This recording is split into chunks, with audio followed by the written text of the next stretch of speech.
Breaking news. Drama! Yes, drama when it comes to Manchester United. It's all kicking off. Man United won't break the bank for him. And if Man United won't break the bank for him, they've got other targets.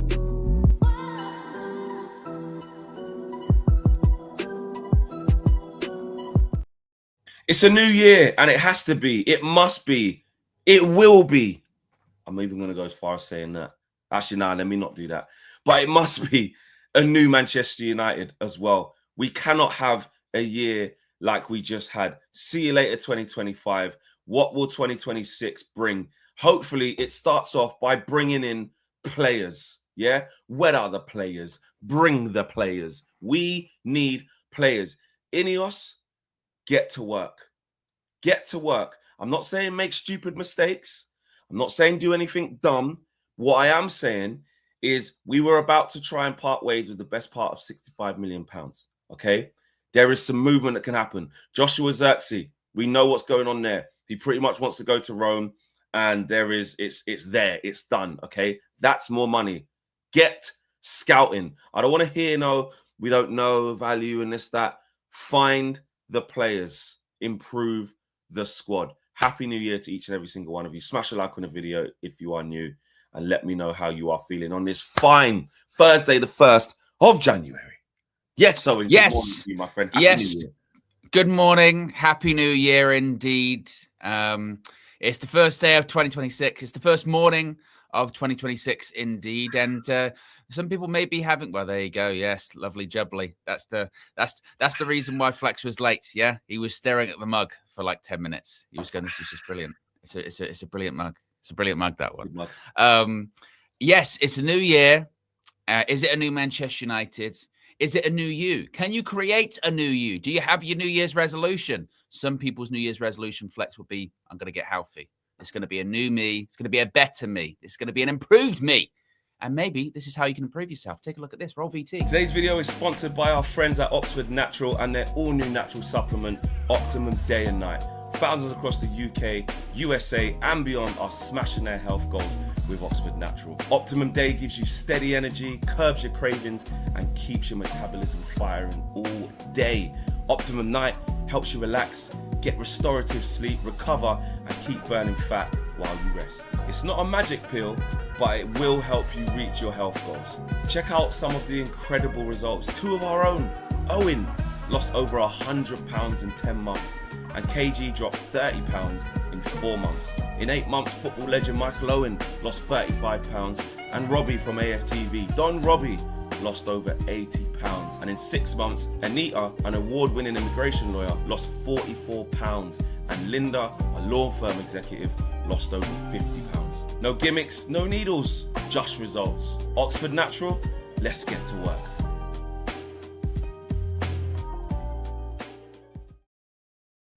Yes, now is legitimately the time to get to work, folks. Yeah, Best new time. year, new you, best time. There's no time like today, like right now. You can scan that QR code right there. You can subscribe. You can save up to 70% off your first order. You can get your Optimum Day, which is good for your weight loss goals. You can get your Optimum Night, which is good for your restorative sleep. Sleep is very important, yes. Health is wealth and all that. You can get them individually. Stack them any way, which way you choose. You can get them individually or combined. As always, all the information is in the video description below. You can go to our landing page, it's pinned in the chat as well, and find out all the information and get optimized today. Right. It's a new year. The January is here. January. My favorite time of the year, January. And it's transfer season. Of course, as you mentioned, Flex, in your intro there, we were going after Antoine Semenyo. That's not happening. He's going to Manchester City. But movement could be happening at Manchester United as there is a realization of we need players. We need players. And for as inconsistent and all over the place as we are, we still somehow do have an opportunity to actually qualify for a European competition next season. But if we're to do that, and we're going to get those consistencies, we're going to probably need some players. Now, one player that seemingly wants out and is on the way out is Joshua Zirkzee. Now, in Joshua Zirkzee, this came last night from Sully, saying that Joshua Zirkzee is indeed pushing for a move to AS Roma, with internal meetings being held yesterday to confirm his desire to leave. The feeling from Zirkzee's camp is that Manchester United could give the green light soon. Now, this is really interesting. If he is allowed to leave, a forward signing is expected for Manchester United. Now, what that forward signing would be, who it would be, what that would look like, very early days. Now, there were some rumours and rumblings with there yesterday or a couple of days ago saying Man United were monitoring Mateta from Palace as his contract situation is ongoing. He's got, about 18 months left on his deal there. So it's a case of, like a few people at Palace, not signing new contracts, probably on the way out. So Mateta probably on the way out. Glasner in the summer is going to be on the way out from a managerial perspective. We know that Adam Wharton may or may not have a bit of a gentleman's agreement to leave in the summer. So there could be players there, all of those names could be linked to Manchester United, probably. You then go into, obviously, the Kobbie Mainoo situation with, the injury, and is he going to push for a loan? And then you go into the performances and some of the results recently, and that is a requirement to act as well, Flex. So how do you see all of this play out? Yeah, it's look, although, like I said, that's a bring us players, Ineos, this is on you. We're going to talk about all of that. It is still important we don't do stupid stuff. I have to stress that. I do have to stress that. It's important not to do stupid stuff by just try and get anyone with no thought process. When I'm saying get us players, I'm saying get to work, get creative. This is your chance to put the work in. When the transfer window is closed and all the results are going bad and this, that, and the other, and it's game by game, it's the manager taking the flak for it. And rightly so. It's the players that he's got. He's training them in the week. We've got extra training sessions. We need to see something for it. And you go, right, well, you can't sign players now. You can't let players go now. You can't, window shut. When the window opens, all of the work that you guys should have been doing while it was closed and all the plans you've been doing in this mega football department that we've got with all these great people, that's where the cream rises, isn't it? That's where we find out what you're about, what you've been working on, what you've been cooking. Show us within reason. I'm not expecting you to, if you don't come back with Elliot Anderson for 100 million, then you're shit at your job. We're not going to be stupid here, but show us you had a plan A, a plan B, a plan C. Show us your intent. Show us what's going on. Give us an indication that you're serious about what you're doing. So that is what I would say to Ineos in the footballing department. In terms of what it's going to look like, it's actually really difficult to pin down what it looks like, who's the obvious targets, what's going on, because we know where we need to strengthen the most, okay, in central midfield. We know that. We know this. Everybody and their dog knows it. Man United know it. We know that that's what Man United want to get sorted and get the most surgery on right now. What does that look like in January? It probably doesn't look like, and I say probably, I use that term loosely because you never know in a January transfer window, but it most probably doesn't look like, getting in those big transfers for the guys that are really tough to get. I think we can accept that. But there must be opportunities out there. Now, the Neves one is the most obvious one. Shout out Kristen, says Neves wasn't in the Al Hilal squad last night. I didn't know that. I don't know why. I've only just heard that right now. But I'm going to say it's because he's going to have a medical tomorrow. That's what I'm going to. Well, I think there is a thing with Ruben Neves that I think he has turned down a lot of a few contract offers from Al Hilal, and he's, I think, at that stage, it seems like a lot of players do get when they go to Saudi, whereby, right, a couple of years in, it's almost like I've done my time. I've got my money. I'm getting out of here. You know what I mean? I'm going back to Europe whilst I still can in terms of my career. So I think Ruben Neves is in that category. Well, there's an opportunity there. There's an opportunity there. You know, whether he's top target, or I think as fans you can look at someone like Ruben Neves and go, well, he's obviously a quality player. You know, not saying he's the Anderson, he can get about like that on the ball. He's good. He's still in the national team. Since he's gone there, it's not like he's dropped off a cliff and don't get in his national team, etc. He's playing to a certain level. He could come in and boast if he's available for like 10, 15 million. He feels like a player you'd go and get for the squad. That's what it feels like. Do you know what though, Flex? Yeah, like we don't really learn our lesson, do we? Because so from one moment we go to Erik ten Hag getting a lot of Dutch players in. We get a lot of Dutch players in the squad. Next thing you know, it's like, who are like key figures in this squad in the eyes of Ruben Amorim? Bruno Fernandes, Diogo Dalot, Ruben Neves. You know what I mean? But I don't think it'll be that. Do we run danger of falling into that, or am I being a bit hypersensitive? No, I think you're being a bit hyper. I think you're right. You're all right to bring that up, and I'm glad you have, because we need to make sure we're not doing that. Yeah. I think you have to take it case by case, and I think in this case, again, because Ruben Neves is doing well and is a good player and has played in this league before, put in some really good work, still doing it at international level. Won a Nations League, just got like he's operating at a good level, and this isn't like trying to get some big super deal. This is a good opportunity where he's free in the summer. People will be queuing up. The reports are saying he hasn't signed a deal. You can get him for 15-20 million. That 15-20 million for a player of his quality is a cut price in today's market. So I think you're right to bring it up, and I know why, but I wouldn't quite apply that same anyone who's just Ten Hag's got his fingerprints on or the same nationality. You're just bringing in, what the hell is this shit? Because I think what we just done in the summer as well, Cunha and Bruno Seska, like we've got enough there to prove like we're not just on doing that. Well, I am I'm going to be honest. What I am a little bit downtrodden on when it comes to this window, because I do agree, look, clearly need players into the team.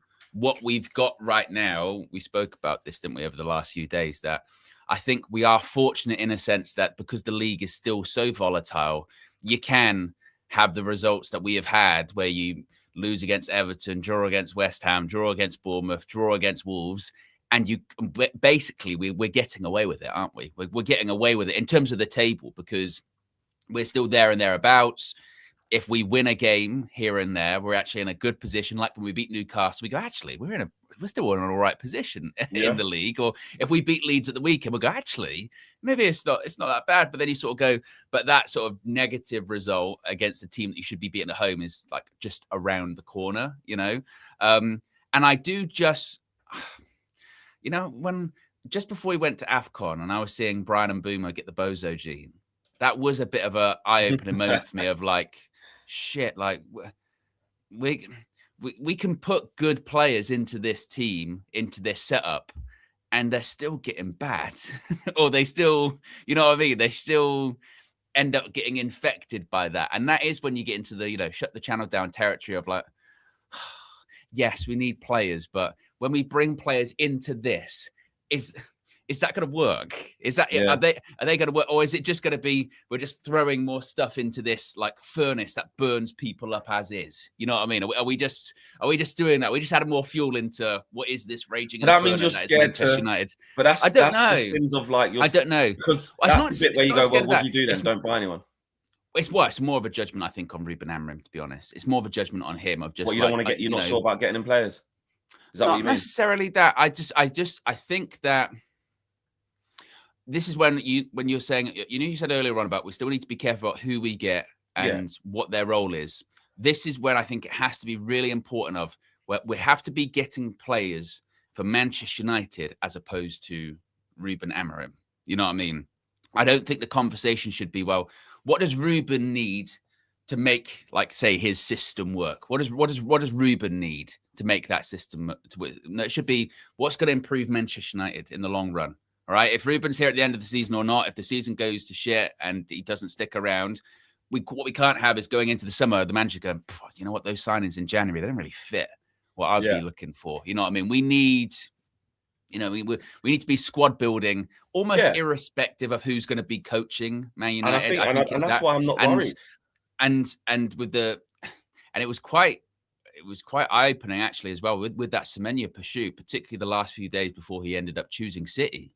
Those reports coming out that the whole he was never going to play at wing back for Man United. They were willing to change the whole system for him, and that was a bit of so the whole I won't change my principles for the Pope, but if certain players come in, then I will. Yeah, but that's going to be interesting in this window too, isn't it? Of like, but it depends what's available. I don't mind That all of that stuff. That You see, 4-3-3 thing, we might be buying players 4-4-3-3 maybe, or that's what I'm saying. But 4-4-4-2. people and people will get hung up on, like you say, the Pope. He said this, he said that. Like you say, who cares? I don't care what he says. I care how you build the fucking squad. I care what type of players you get and win, yeah. And the same way when he said the other day, again, because what I've learned with Ruben Amorim, yeah, in this last year, if you try to go off what he says, you're finished. Says a lot of shit, doesn't he? Forget it. Yeah, forget it. He chats shit. He does. And the reason why he chats shit is a multitude of reasons. One, stubbornness and ego, born out of a good place. I know, like, those two, like, describing words are not good. They're like negative connotations, stubborn, ego. But I think they're born out of a good place from him, right? As like, I want to be right. I'm going to do this. It's going to be all right. I'm going to fix it. It's going to be fine. Just leave it like this. It's born out of that. It's also born out of like necessity, because then the results don't go well. And then it's also born out of like progression in his character. Yeah, because he fluctuates. So he's gone from there. He's gone from the left to the right, where he's learned a lot of things. Because he also said the other day, if we look at everything he says, we just focus on the Pope thing because we're like, and now he's changing. Obviously, he said the bit about we will change. We will change once I've done this. We will change. Then he even said the other week, which went not under the radar, but it was bigger than a lot of people were talking about, including us. He said, I realize this 3-4-3, in order to play it properly, it's going to take a lot of money. It's going to take a lot of money and time, i.e. like, I need to buy like proper good players for that. Do you know how infuriating that is, though, Flex? That is so, like, that is so mad, because it's like, that is one of those ones where that's not even like, oh, point score and I told you so. That is like everyone said that. You like, can not do even that on day one against Ipswich when we first did it. You go, Lindelof can't play there. Casemiro shouldn't be that high. Maybe Dorgish. Don't do it yet. Wait. Yeah, this isn't like that. With that, it's not. Garnacho can't do that. Rashford can't do that. That's what we should have done. Sometimes that's the problem with Ruben, isn't it?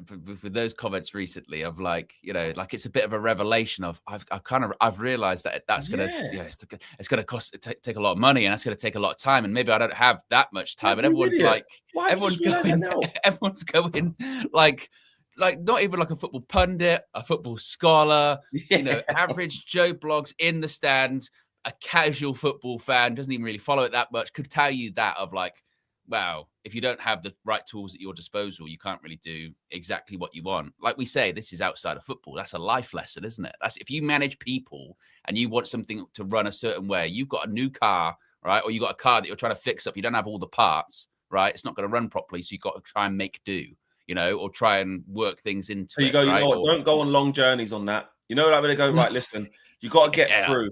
Don't go on the motorway. How far away is it? I wouldn't know about that. What about that? Probably as well. Don't load it up too much. Keep the weight down. Yeah. Probably just you and one other is probably good. Yeah. Take it easy. You know, put a bit of air in once a week just to get yourself through. Can you stick on decent roads with that? Or is it going to be a lot of country lanes? I wouldn't. It won't. Don't drive at night. No. Don't drive at night because the lights don't really work. Yeah. So you're going to do everything you can to just get through. Make sure you pack a blanket. Do you know what I mean, bro?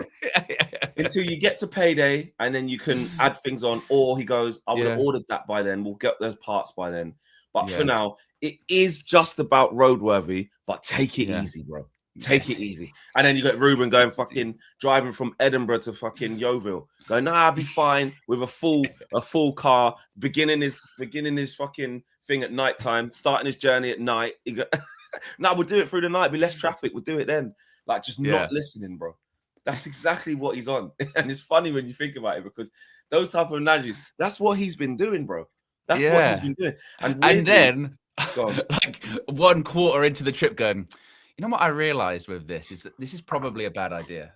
And you go, and you've got passengers in the back going, well, yes, obviously, yes.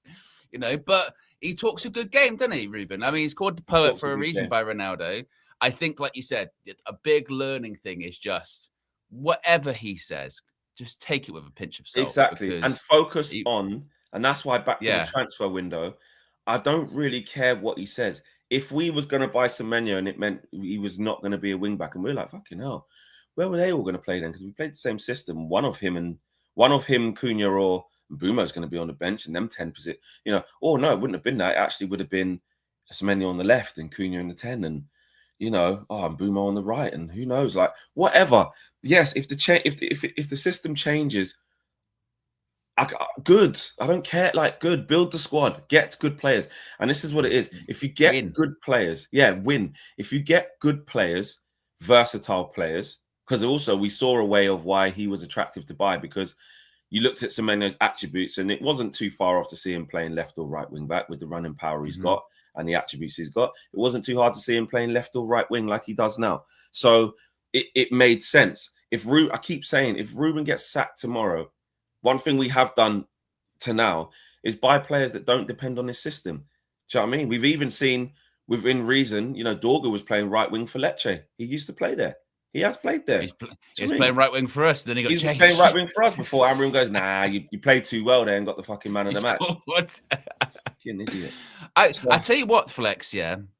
And this is a bit separate to the transfer window stuff, but obviously a big story outside of Manchester United over the last day. It's been bubbling, but in the last day is obviously all of this Enzo Maresca stuff that's happening at Chelsea. With basically, look, they're playing City at the weekend. There's no guarantee he's going to be there. He's got to walk. They think he's had enough, and it's just completely fallen apart, basically, with him behind the scenes. Now, I saw some rumors and rumblings. Now, this isn't a report or anything like that, but this was just like some people putting theories out there going, okay, Enzo Maresca potentially could be free, soon, and then, the end of the season. And they're going, all right, do we have like a Manchester City influence in our setup at Manchester United? And everyone's going, oh, yeah, actually. We've got Omar Barada there. We've got Jason Wilcox there. Both of those guys worked very closely with Enzo Maresca when he was at Manchester City, because City, his job at City, prior to even being Pep's coach, wasn't he like a development manager as well, I think? Yeah, he's working in youth, I think. Yeah, which is where you fall into Jason Wilcox territory and Omar Barada territory as well. Is there any possibility that if Ruben goes, they would end up going for him? And if that is the case, how do we feel about that? I think, okay, so overall, I think he's a good coach.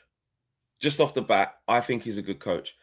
I see that some people think that he's not a good coach because, well, why would we change? We're on the same points as them. Can't be that good. You know what I mean? Sort of thing. So on that note, it looks like you wouldn't be getting an upgrade. I think he's a really good coach because he's proved he's adaptable. And I think the situation that he's in at Chelsea with how they run that ship is very unique. I think it's a total disgrace that he even might get sacked.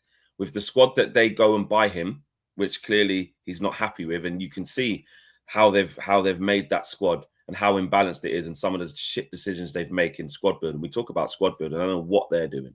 I don't know what they're doing and that hierarchy's doing. It's disgusting. They are, without a doubt, where they're probably meant to be with that squad, really, which is knocking on the door for Europe.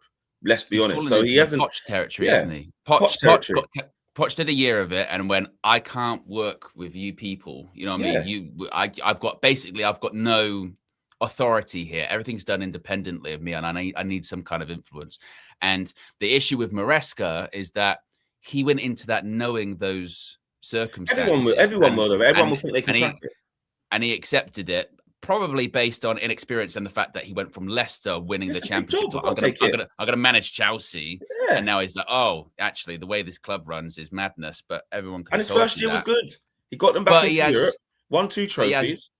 He has bettered himself, his own career potential for it, hasn't he? You know, he's 100%. Won a couple of trophies, and he's done some really nice things. Like when they've been in good flow in football with some of the young and experienced they've got, he's got some good mileage out of them. The things that they've done wrong is usually down to inexperience and lack of quality. Like they got rid of Madueke last year tells you exactly how shit they are in terms of what they do. You know, you get rid of Nicholas Jackson and you bring João Pedro and Delap. It's not an upgrade in any way, shape, or form.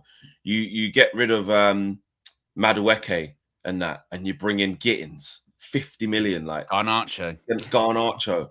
Dead. That's rubbish, bro. Who Chelsea fans are like, he's got no own product. And Dead. He's wasteful. And everyone's like, we told you. None of the fans, no, but none of the fans, even the fans didn't even hype it up. Most sensible Chelsea I know, fans, exactly, yeah. What a week. You saw my argument with Matisse the whole time. He's going, yes, you can't really cuss me. I don't want this player. You are right. He's not that good. And then we're seeing exactly what we saw. You look at the back line that they've got and the players that they've hoarded and kept there and haven't invested into, and they've just got shit players. So who really do you expect to walk into that job and get better out of that squad? And be told, like, you're just getting this guy, you're just getting that guy, you're just getting this guy, and with no control over it. No serious manager's going to do that. You're only going to be able to get. I heard Leon Rossinha is maybe being lined up. Now he's doing really well at Strasbourg, by the way. Yeah. He got unlucky at Hull, and he's a good up and coming coach. But guess what? I love Liam Rossinha, and I love what he's doing. I think it's brilliant. And maybe a big club for him is great. But that's the type of manager they can go for. Young, impressionable.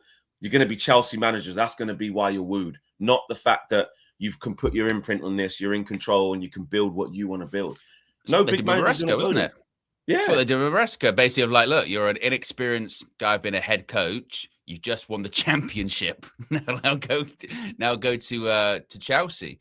But the reason, again, it's brought up is because there are links between those in charge at Manchester United and Maresca. So Maresca was he was the Manchester City manager for the elite development squad in 2020, and he won the Premier League 2 title during his one season in charge of that elite development squad, which of course would have fallen under the remit of Jason Wilcox as, academy director and what have you. Omar Barada, significant figure at the club. There's even pictures of them all standing on a Manchester City touchline next to each exactly. All lined up. And then, of course, he came back to City in 2022, and he was one of Pep's assistant managers for going on to Leicester and Chelsea. So my point being is that is a very real possibility. No, it's not. That is not out of the realm of possibility. No. A lot would need to happen, though. Like we need to not get into Europe, like you say about this Europe thing. Like they're going to obviously see it out to see how it goes, and unless something super bad happens where it's clear we're not going to get Europe by a certain time, like Ruben's not going anywhere. And do you think though? Sorry, do you think with that Maresca stuff? So whether or not he gets sacked or he walks is very much up for debate at the moment, because it seems like Chelsea aren't happy. Chelsea aren't happy with some of the results, but also Maresca hasn't been happy for, it would appear, a couple of months at the very least, because of all the stuff happening behind the scenes. And apparently he wanted to write a book and they blocked that. And he spoke at things that they didn't approve, what have you. But him leaving, those that are quite negative on Ruben, do you think that will end up putting pressure on him of like, look, Chelsea are like 4th and they're getting rid of their manager because results aren't good enough. Yet Ruben, he finished 15th, and look at us this season and he's still sticking around. Or is it one of those ones where you go, yes, but different circumstances, different projects, different expectations based off the prior season? Well, we're talking about put pressure on him. The easy way to answer your question is this. We are talking about online football fans that are not measured and like just look for the agenda to suit the thing. So absolutely that will happen. There will be people on X, there will be people doing their content, there will be people on the radio, there'll be people writing stuff in the media, there'll be people in WhatsApp groups. There will be fans that obviously don't rate Ruben Amorim that will use the Chelsea thing and flip the narrative that it shows they've got higher standards than us because they got rid of him, and not look into the context of what's actually happened there. Now, the difference, though, I would say, is that if you're just talking about coach for coach, some people could come to the assessment that they feel that Enzo Maresca is a better coach than Ruben Amorim. Some people could do that. I'm not massively sold on Maresca. I'm not going to lie. I'm not massively. I like him. I think he's a good coach, man. I think he's a good coach. I don't know how much is in it between the two, but I think because Ruben's made way more mistakes with what he's had than what Maresca did, and Maresca came in with Chelsea sort of, they're in the Conference League, so you should win that. That makes that easy. But what he did in the Club World Cup, I know they played some easy teams into the last couple of games, but that performance alone against PSG and how we constructed the team to do that and demonstrate that and execute that plan, that shows that he's got something in there. Because realistically, that team's not, that team really on paper shouldn't have done that to that PSG team. Because when you watch that, they battered them, like they really did. Then It's into true. the new year, they had some games against Liverpool. They've had games against some of the bigger teams where in moments they're playing really well. Then some naivety kicks in and they make a couple of mistakes. And he's a young coach as well. You take the wrong player off or you start messing up. And then I just think that his tactical flexibility and the credit that he's got in the bank just goes. So I've seen a lot in him that I like. I'm not going to lie. I have.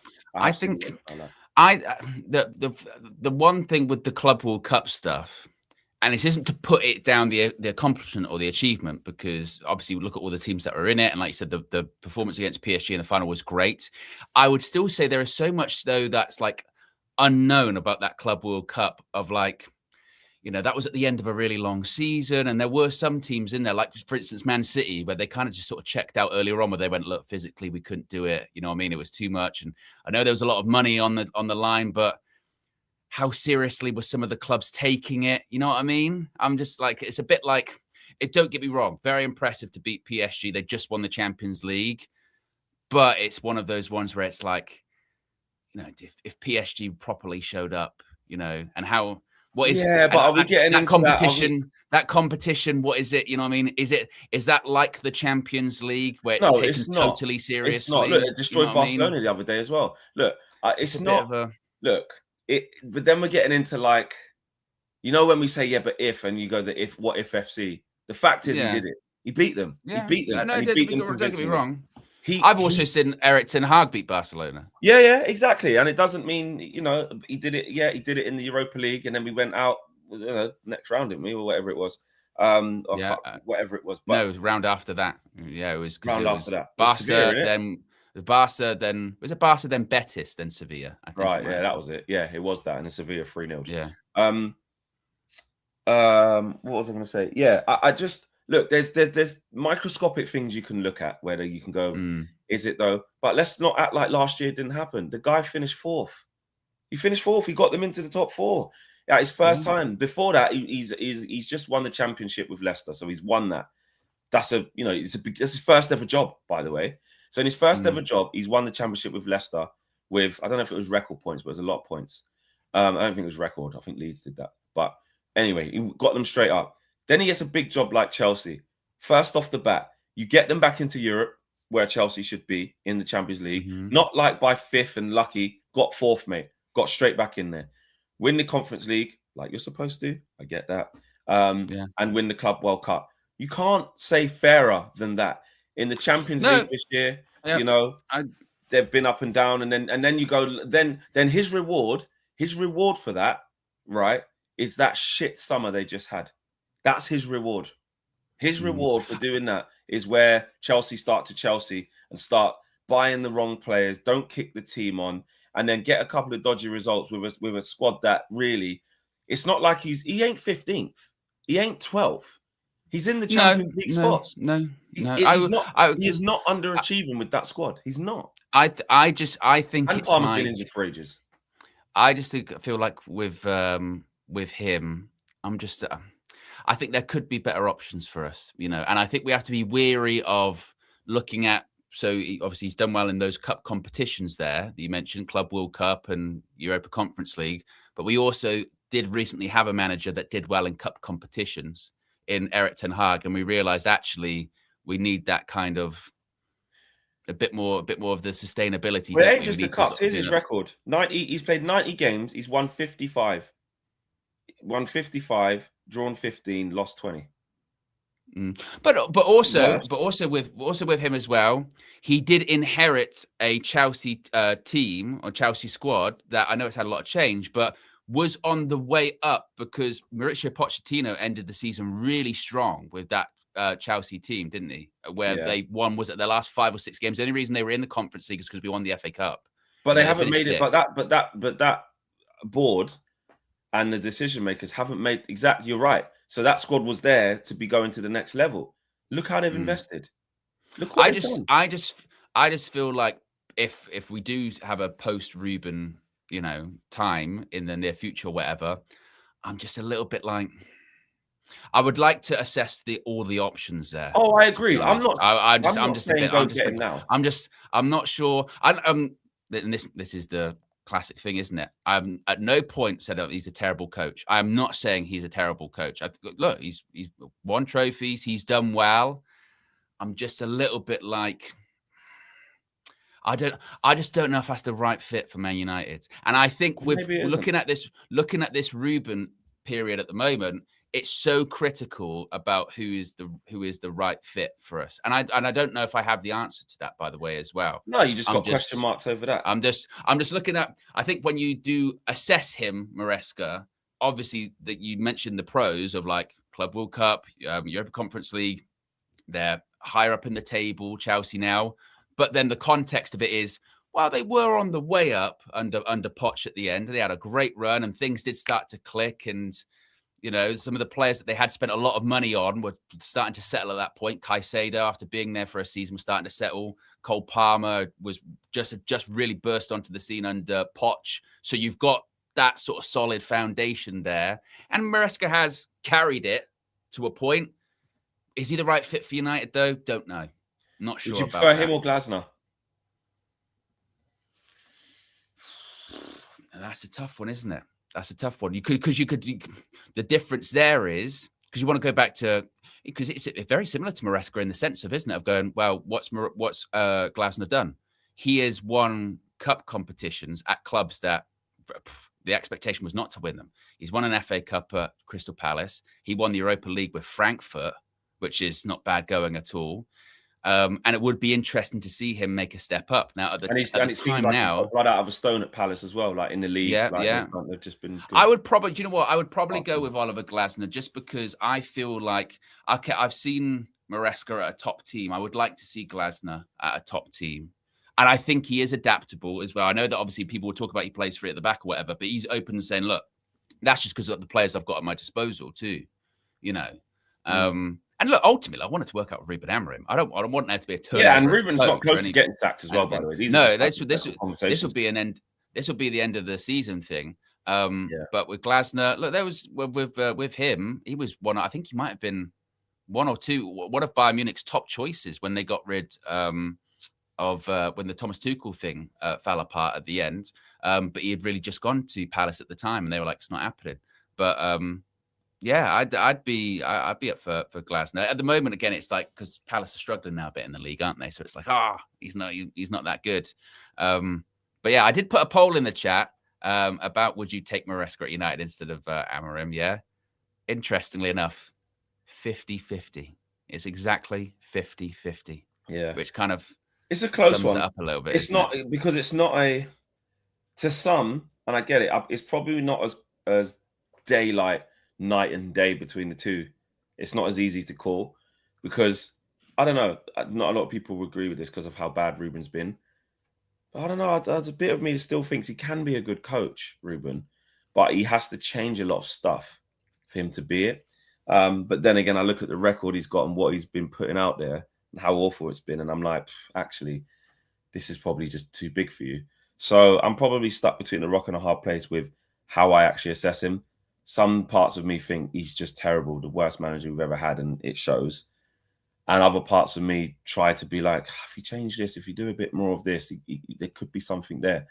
But yeah, look, we'll have to see how the Maresca thing plays out. There's so many things that would have to happen for that to happen to us. One, definitely end of the season vibes. Two, something catastrophic during the season whereby, this is January now. We've got all these players missing. We just go on this awful spell, and all of a sudden we're like 8 points off of the European places or some shit like that. Yeah. It's not. We say after every match, don't we? We say after every match, Ruben is not going anywhere anytime. So that's why I do kind of roll my eyes a little bit at this manager needs to go today, and you go, well, he's not going to. So you're going to have to wrap that around in your head because you just have because Ineos still believe in him. Of the show. Yeah, well, and Ineos. Ineos, and they are desperate for it to work. They've had a lot of egg on their face. They continue to have a lot of egg on their face of some of the decisions that they've made. They don't want this manager that they've put everything behind to fail, even if they think somewhere in the deep recesses of their mind that if they think that he will. Their hope is, look, we're going to the end of the season, and we'll see where we're at the end of the season. We'll see where we're at. And actually, with Ruben, this is the other part, because obviously I know with everything going on with substitutions and stuff, there is this thing of, he's not actually that much of a good coach. I still think Ruben's a good coach. I think with him, I think he's just out of his depth, and that's why I worry about any coach possibly coming in, because Ruben's a young guy, good reputation coming from Portugal. But like Ten Hag, like whoever that's come in, this club and the way that it's set up and the fan base will eat you alive. And it feels like with him, it's like that it's in the process of doing that, isn't it? It's sort of eating him alive. And to the point now where he is kind of almost second guessing himself, isn't he? He's second guessing himself and like, okay, now actually, I will tweak this now and I'll change this now and I'll do this and I'll do that. And I like to play this way, but we don't have the players for it. I'm going to need investment and blah, blah, blah, blah, blah. It's kind of eating him alive. But, the only thing we can do now between now and the end of the season, and we're in the January window now, is bring players in, not for him, just for the squad, get the squad better. Yeah, hope that we can get into European football. And let's face it, if Ruben Amorim, if the season ended today, right, the season ended right now, and the league positions ended as is, so we finished 6th, and we got in the Europa League, Amorim would probably keep his job. I think. Yeah, he probably would end up keeping his job, unless there was like someone out there that Ineos were just completely enthralled by. They're like, we have to get him at all costs. But I think he would probably end up keeping his job. To be honest with you, I agree because we've got to be in Europe, and I know we all say, and Europe means Champions League. Man United got to be in the Champions League. This is disgusting. But I think when you hit the low that we hit, and we literally had one game a week, like no European football. 50th to 6th is like what you set as probably realistic, because even like I said, I can speak for myself, but when I looked at the teams that we'd have to surpass to be able to get into the top 4 at the point of last season, and it was kind of before we bought anyone, and it even was once we had bought some people, I was still like, you're going to have to get past, the immediate 3.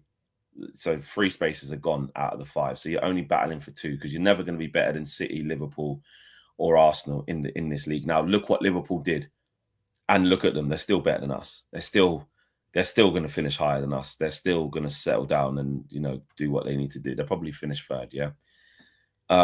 So those 3, you're not.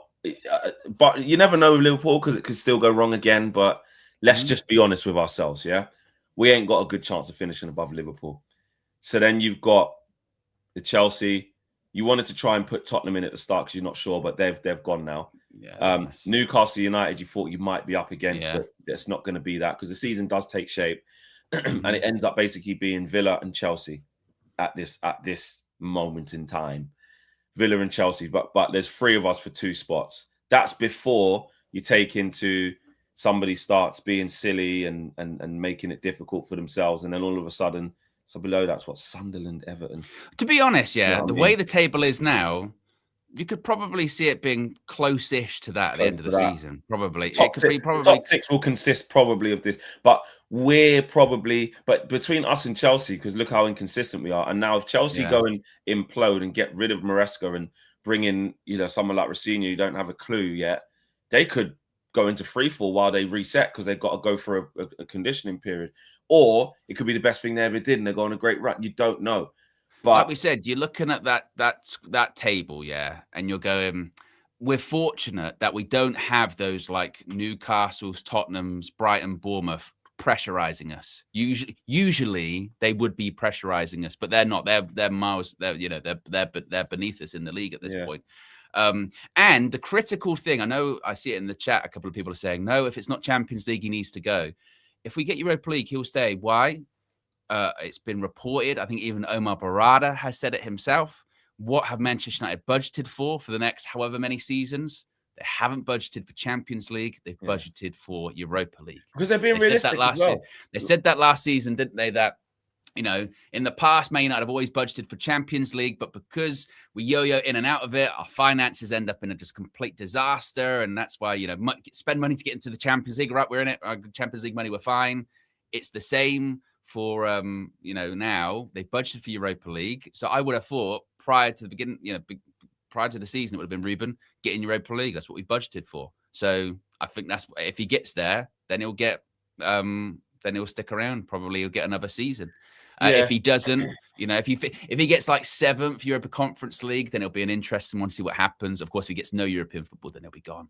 But I think so. I think it'll be Europa League and up, and then he'll stick around. You can't finish 15th, bottle of final, which all of that last year on any other day, really, with a different regime that hadn't just got there themselves, is going to be a sackable offence. Let's be honest. If Ruben would have lost his job, although, you know, I said, listen, give him a summer, he's going to come halfway through. But with how bad it actually got, and then to end it like that in Bilbao, to that team in particular, in that manner, in that way, after prioritizing that, you know, the league, making the league that bad to make sure you get to that final, to gamble like that and do red or black, and you put red and it was black like that. It could have been a really probably should have been. Let's be honest. And Spurs are the same, by the way. Spurs are the same. Nothing's happened to them, have they? Exactly. And they've sacked their manager, and now they're still below us. And people will laugh at them and say, "Hey, you got that trophy, but look, we're better off than you." Apples and pears. So that could have been a sackable offence on its own. So if you then get a whole crack at it the next season, 1 game a week, more training sessions, investment in the summer, investment in January, go for it, get back into it, and you don't get any Europe at all, then I can see why that's going to be a problem. But now you're saying the league is starting to settle again with 2 points behind Liverpool. They play tonight, probably beat Leeds. That'll take it to 5. You know, I didn't realize how far we actually were behind Villa. 9 points, 9 points, mate. Like that, you know, obviously it's a long season, and Villa aren't. Again, they're a weird good team. They should have lost a lot more games, but they haven't. 9 points but we have to take advantage of that, though. Could we do that? I don't know. Don't know if we could. We can't take advantage. When look how many times we played on Monday recently. We know exactly what we've had to do, and we can't do it. So you wouldn't bet on that. And then it's us and Chelsea on the same point. So you think Liverpool would go further away from us, and it's really only us and Chelsea for that 5th spot. And I know I'm being a bit hyper, like I'm just assuming Villa would just probably stay in the top 4 and stuff. But, you know, when they start getting to Europa League and big important games where they want to win, you know, things happen.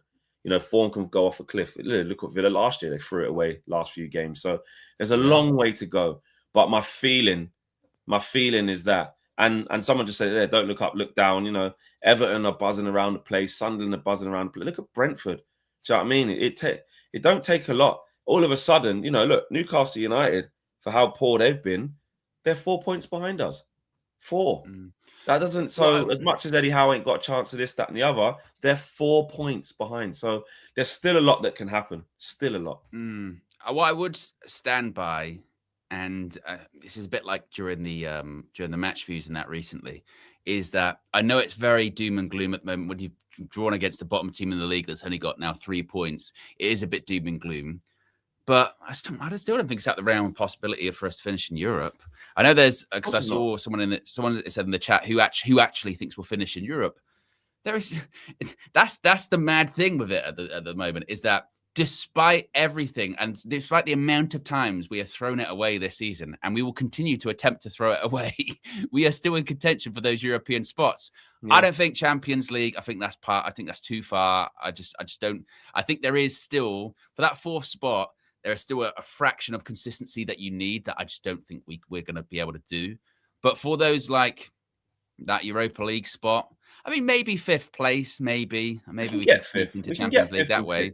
I think the teams that are currently in the top 4, apart from maybe Aston Villa's the one you target because they've got a history of maybe effing it up and getting a bit nervous. But Liverpool will be think we can get I think we can still get a European spot. I think we do.